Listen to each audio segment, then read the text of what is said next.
And in international news, the world's largest luxury goods maker, French LVMH, plans to acquire Italian jeweler Bulgari for about 3.7 billion euros in what would be its biggest acquisition in at least a decade. LVMH will add Bulgari to its stable of brands that includes Louis Vuitton handbags, Krug champagne or the Donna Karan label in order to tap the surging demand from emerging markets. The French company will buy 50.4% of Bulgari and will launch a buyout offer for the rest of the shares. Bulgari shares in Milan are up 58% today.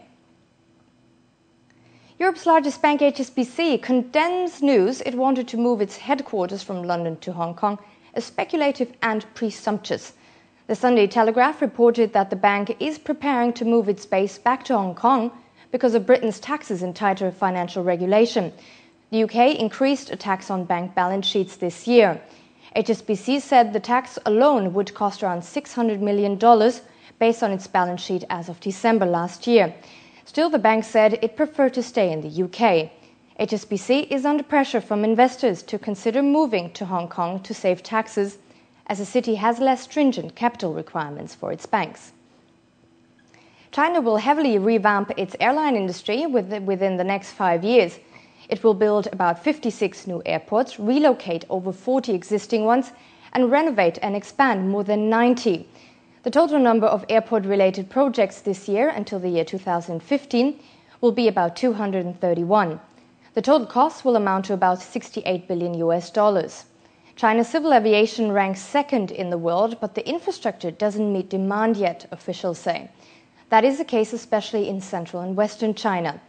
The People's Republic has a lot to catch up. The current number of airports in China is only 1% of the United States.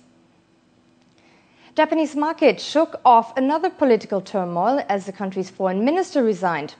Japan's financial market showed little reaction to the resignation of Foreign Minister Seiji Maehara, seen as another blow to the government of Prime Minister Naoto Kan. The Nikkei lost 1.8% today, reversing some of last week's gains. The rising oil price was seen as the main reason for the waning investor interest today. Because after 5 prime ministers in only 4 years, investors have become used to political volatility in Japan.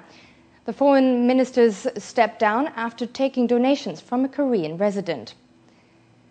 Not only the Nikkei posted losses today, also the other Asian equity markets started the new trading week in the red. Here's a quick overview. After that, Myrna Nasser is back with the news.